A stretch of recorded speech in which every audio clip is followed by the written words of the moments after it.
Hello, amazing people. You're welcome to Healthy Relationship Review with your girl Angela Okafor. Yes, you're welcome again today. To all my viewers, I love you. You're amazing. It's because of you that I'm here. It's because of you I'm still here. Okay, so we're discussing a very interesting topic which says how to avoid marital crisis. I know some persons will say this small girl that I've never married safe. Although she know about marriage, that she's telling us how to avoid marital crisis. Well, don't worry, time would teach you.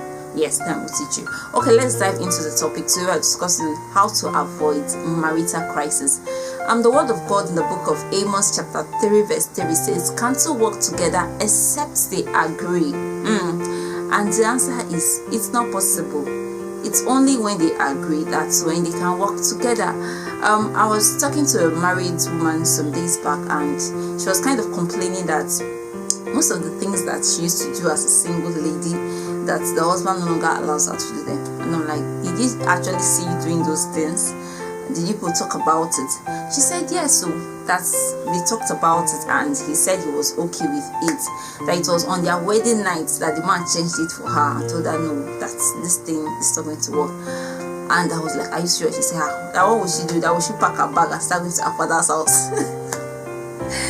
Or she pack her bag and start going to her father's house? That she should just tell me now. I should forget all those things that they used to say. That it's when you get married they will not change it for you. And I'm like, no, I refuse to buy that idea. I believe that every sincere person that really wants to avoid marital crisis should agree and mean what you're saying. Don't fake it. Don't agree to what you know you're not okay with, just with the mindset that as time goes on you will change it later. Because when you do that, what you actually done is that you've just drawn the battle line. Like there is going to be battle because you agreed to a particular thing, and all of a sudden you just woke up and you're not okay with it again. It's in a fight, you just find trouble. See, that means you're not ready for a hitch-free marriage. That means you don't want a peaceful marriage. You're already looking forward to crisis. I don't know if you get my point. So don't agree to what you know you don't want just because you don't want to lose this person. That is my point exactly. No pretense. And say what you want and mean what you say. Okay, I'm going to give you some agreements, some things you need to agree on. So agreements you need to embark on before you get married. And most times you also need to make some agreements while in the marriage. Maybe something comes up and you just need to make this agreement. My point exactly is you both have to agree on this, that this is what you want. And if you agree on it and you're working towards it, then where the crisis they come from, even when issues comes, because you both have agreed that this is how we'll handle this issue, it will be easier for you guys to handle. Okay, I'll be giving you point number 1 is nobody should interfere when a child is being disciplined. You need to agree that when a child is being disciplined, don't interfere. You can only agree to the sources of the discipline. You don't negate it. I don't know if you get my point. I'll give you a case study with my parents. My parents both agree that when they are disciplining a child, nobody talks, as nobody interferes in a negative way. You can only contribute, you can only make the beating or whatever increase. You don't come and say, what are you doing? When either of my parents are beating you, there is no point shouting, "Daddy, you help me," or "Mommy, you help me." The only thing you can shout, the only person that can help you is God. You'll be saying, "Oh God, help me. Father, help me. Jesus, help me. Father, your daughter." Because if you are shouting "Daddy" or "Mommy," nobody is coming to your rescue. Nobody is coming to your rescue. It will make it worse, because if Daddy was not at home when you did the thing and Daddy is coming back and hearing it, the beating will increase, the punishment or whatever it is, it will increase. When my mom doesn't beat that much, but if she decides to beat you, she will beat hell out of you and bring in heaven to you. That's how my mom is. So most times when she doesn't like beating, so when she's telling you do this, do that, and you want to prove that you have strong head, by the time you hear comments like "Kapapu no batagodu," that let your daddy come back first, now your head will start, all the jama in your head will start going away. Your brain will begin to function well. will just start functioning well. That is how my parents, that's the agreement they made, and that's how they brought us up. My dad will not pursue you around the compound that he wants to flog you. It's like my parents, they don't have that time. It's around 12 a.m., around 1, 2. You just come to your room with koboko, with cane. Oh yeah, nah. So this was how you decided to do it, Abby, and they'll give you the beating of your life. Like I know countless times then I wake up in the middle of the night and I hear my siblings crying, and I'll start crying. God, no, don't joke. When it comes to disciplining a child, they would make sure they go one-on-one. They will discipline you well. And also know of a family where the wife is against you beating the child, and the husband is when the child does something wrong, let's spank the child, let's flog the child. If the man is beating the child and the woman mistakenly walks in, story don't change you. Like the woman, she's strong actually. She will start fighting the man. Like, but what are you teaching that child? I don't know if you get my point. That's the point I'm trying to make. These are things that brings marital crisis in homes, because they don't agree on what disciplinary pattern that they should follow in bringing up their child. I know of a guy that we are friends, and he said he doesn't believe in flogging a child, that he believes in cautioning the child, advising the child, that that's how you bring up a child. And me like this, that I know how they flogged. Well, they didn't really flog me that much. How they flogged my siblings. Like, I knew how I was brought up. Like, it's, if you know the hear, you go hear by force. If you are forming stubbornness, you have one evil spirit. My father will cast out that evil spirit. With one slap, you will cast out the evil spirit from your head. So me, that myself, that I was brought up from that kind of background. And let's say, for instance, I'm to marry that guy that doesn't believe in beating a child. We need to agree the same. We need to come to a mutual point. We need to come to an agreement that this is how we'll bring up our child. If not, tomorrow, by the time I spank my child, my husband would shout at me. And when that is happening in the presence of that child, the child believes that whatever he's doing is right, for daddy to support me, or for mommy to support me when daddy's trying to flog me.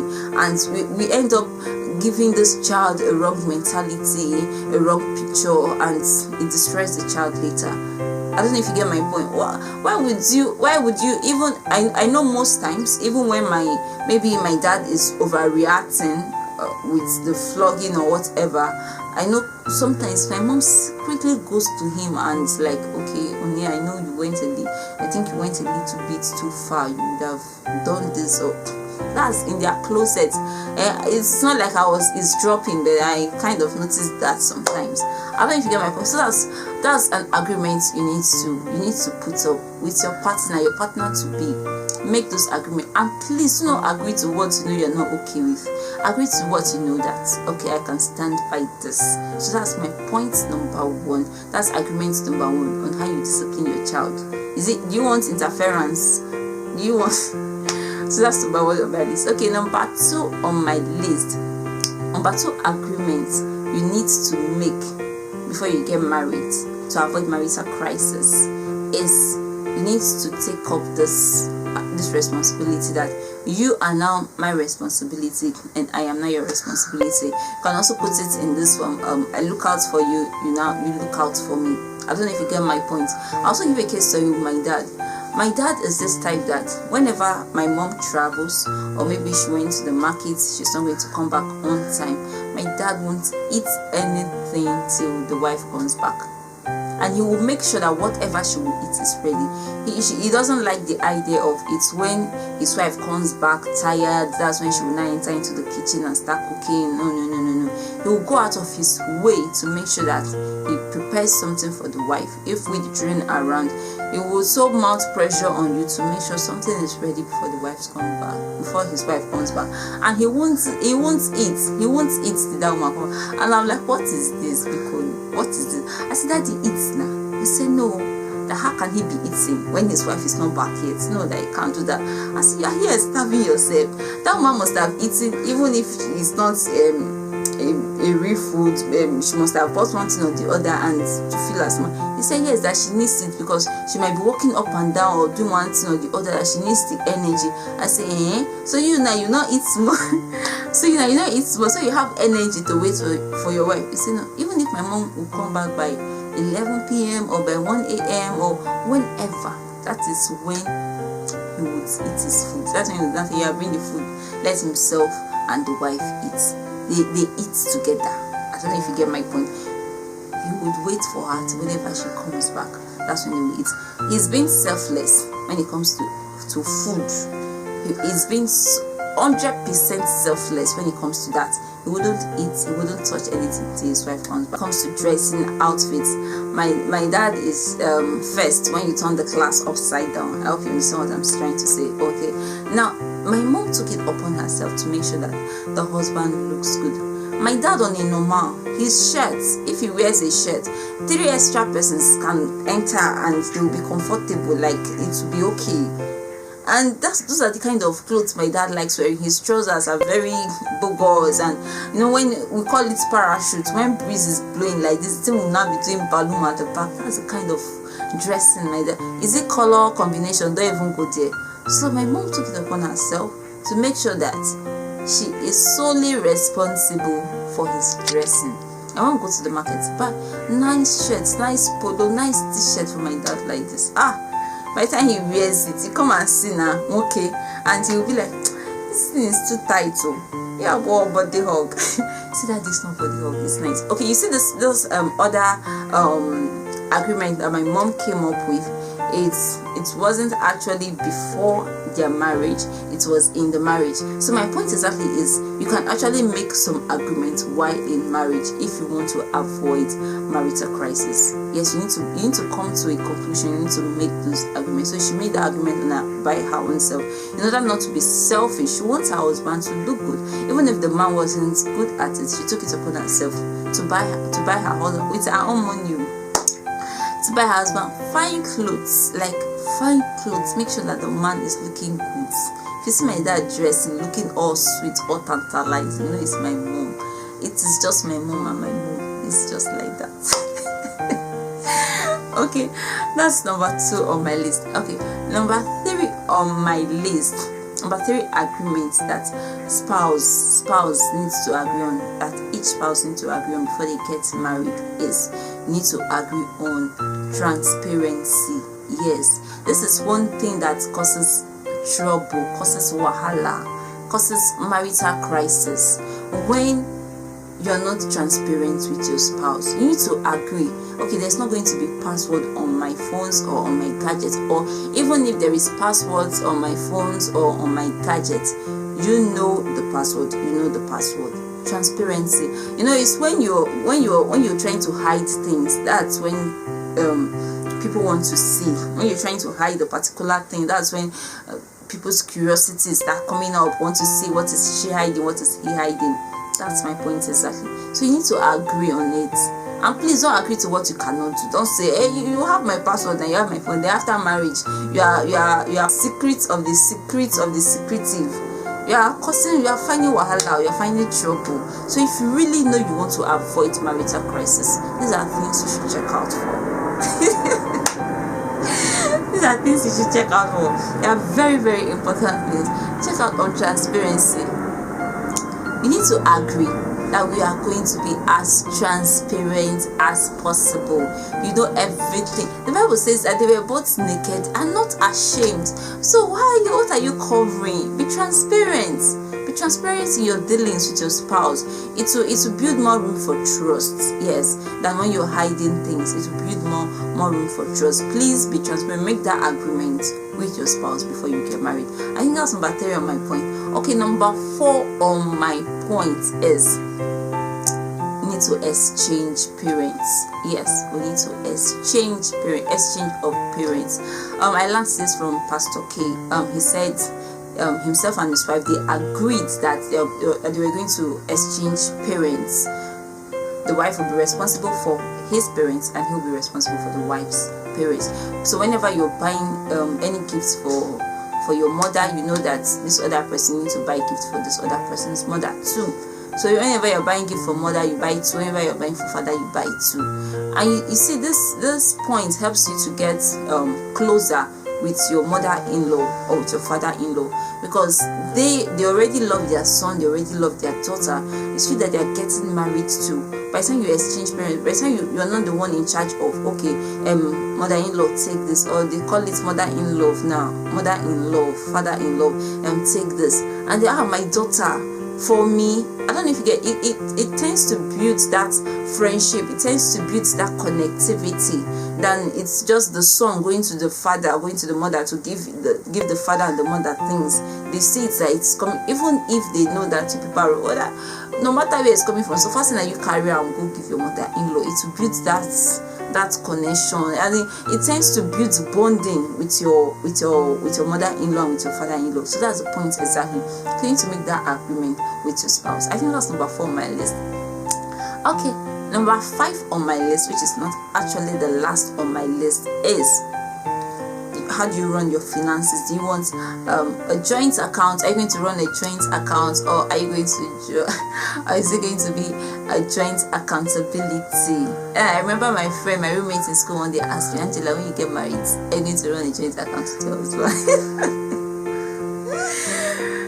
Precious, leave me alone. Okay, that's number 5 on my list now. Is it going to be a joint account, or is it going to be a joint accountability? My parents, they were not, when it comes to technology or this modern age, they weren't used to it, so they weren't running a joint account. But what they actually did was a joint accountability. Joint accountability in the sense that my dad is aware of every money that enters my mom's hand, and my mom, on the other hand, is also aware of any single money that enters my dad's hand. Yes, that's how they operate. And if my mom is spending anything, he's also aware that out of her 10,000, she's spending this. And my mom, the same thing. If my dad is spending anything, my mom is aware that out of his money, whatever, this is what he's spending on so thing. So they kind of run a joint accountability, and that principle kind of rubbed off on us, their children. Yes, it's rubbed off on us, in the sense that if somebody dashes you money, then when we're still little, you have to give it to my dad though. You have to tell my dad or my mom that so person gave you money. I don't know if you get I actually love that idea till the point whereby you have to give them the money too. It's that point me I don't like. It's my money now, I have to give it to you too. So you have to tell my parents that Mr. John gave you this money, and after which you give the money back to them. That was nice though, but the part I didn't like was the part that I have to give the money back to my parents.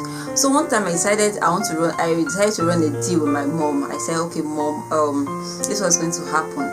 This money is actually my money. When they were giving me this money, they said it's my money. So run a deal that I'll be giving you this money, you'll be keeping it for me. Then when the money is big enough, you used to buy something big for me. He said, no problem. That's a good idea. So I give my mom my money, and I kept any money that comes to my hand, I keep giving it to him. And I was busy running my mouth. You see my money. Hey, my money is big. I have big money. With my friends, with my siblings, my money. They say, money, they say, they don't ask me, where is the money? I say, my money is with my mommy. My money is with my mommy. They say, your money is with your mommy. Your mom will not give you the money. I say, lie. My mom will give me. My mom will not use the money to buy something big for me. We continued like that till it was time for me. I think it was Christmas time, and I went to my mom, my money, and she said, which money? I know my mom does not forget things. And I was like, the money I've been giving you now, that I've been giving you to keep for me, and when the money is now big, now you can buy something for me. She said she has used that money. I said, no, mommy, you have to pay me back my money. You have to pay me back my money. She said, which money? That all the food I've been eating in this house, how much have I paid that back? That all the clothes, all the shoes that she has bought for me in this house, how much have I paid that back? I was dumbfounded. I cried out my eyes. And funny enough, my mom has already bought my Christmas clothes. She has bought my Christmas shoe. Everything I needed, she has bought it. And the way she buys for me is different from the way she buys for my siblings. So me, it's not one she buys for me, it's not two. I have Christmas clothes, I have New Year clothes, I have Easter clothes, I have Children's Day clothes. Like, I have clothes, I have shoes. It's not nice again, no pico. It's not nice. Now nobody's looking at my face. Nobody, or I'm on my own, or you. My point is that she has bought all those things for me, but I just needed my money, that money that I gave to her. I just needed it. And the woman was not even looking at my face. I cried that day. And I just had to come to this I just have to tell myself that, you see, this life, anytime they give you this money, just give it to them so you have peace. Just so that you don't have any money. You've not started working, so you don't have any money. So my point is, as little as I was then, I needed to have my money. I love this joy that I have money somewhere. It gives me joy that I have money somewhere. And tomorrow you're getting married and you're not planning on, you not discuss with your partner how you're going to spend your money. She said wahala go dey one side. To help you plan your finances, I made a video on do not marry him or her without a financial plan. It's one of my video. I'll drop the link is down below. You can also check the list of my videos. You see that video there, do not marry him or her without a financial plan. It's going to tell you how to plan your money, how you're going to budget for your savings, your investments, and your spending. Yes, it's going to tell you how you break it down. That video will help you do that, so you can check out that video. So you need to agree on, is it going to be a joint account? It might be a joint account and a joint accountability. Joint accounts, whenever somebody is taking money from a joint account, the other person is aware. Like, you need the other person's consent or whatever for one person because it's a joint account. So it can be a joint account and at the same time a joint accountability, or it can be a separate account. And so just know what will work for you exactly. Just know what will work for you. So that's why you need to make this agreement before marriage, so that we'll not start having this issue of he does not bring money, he spends this money, is squandering the money anyhow. So just make this agreement. And again, please do not agree to what you know you cannot do. Don't, because please do not agree to what you know you cannot do. Okay, I think that's number 5 on my list. I'll try it. I said 5. Okay, let me add jara. Let me add some more jara to it. You can just make agreements like, okay, nobody leaves the house without a kiss or without a peck. No matter how angry you are, put it to one side. As you are going out, come and kiss to that person. You see, it helps bonding. It helps. Just make some agreement. Like, okay, I remember one time I visited my home cell provider, and she gave us food, and along the line I was filled up, so it was really small eba like that, so I couldn't finish it. I left it. So she came and said, Angel, and you did not finish this eba. I said, Mama, I'm feed up. He said, no, in this house they don't waste food. As they give you finish it. I said, Mama, he said yes. So she was like, that was one of the agreements that she made with her husband, and they don't waste food in the house. So before they prepare your food, before they dish food for you, you need to know the quantity you want to consume, the quantity you can consume, that there is no wastage. Have you been to some homes? They waste food anyhow. So if the man has this idea of, you don't waste food here, and the woman does not have that idea, you see, they'll be having issues. Man, like, so I'm bringing money so that you'll be wasting it. See, marital crisis don't come. So that's my point exactly. There are so many other things that you could agree on, but I think these ones, they are basic ones that you should agree on before you get married. And in the marriage, as time goes on, you also make other agreements that will help you avoid marital crisis. Oh yeah, clap for me. Don't mind me. Well, thank you so much for your time. I really do appreciate it. It's because of you that I'm here. If you are not there, I wouldn't be here. Thank you so much. I really do appreciate. Thank you to all my viewers. Thank you for viewing. Thank you for your comments. Wow, there are some comments that just lifts my heart, making thank you. It encourages me to do more. Actually, it does. Thank you for your comments. Thank you for subscribing to my channel. I love you. You are amazing. You are sweet. Thank you so much. Thank you. I really do appreciate. Next week is going to be amazing. It's going to be amazing. Don't ask me why, but I know it's going to be amazing. Thank you for your time. Don't forget to subscribe. Don't forget, if you like this video, give it a thumbs up. Subscribe. Comment. Let's see your own agreement with your spouse, or what you would like to agree with your spouse. Thank you so much. Have a great day. Love you. God bless you. See you next week.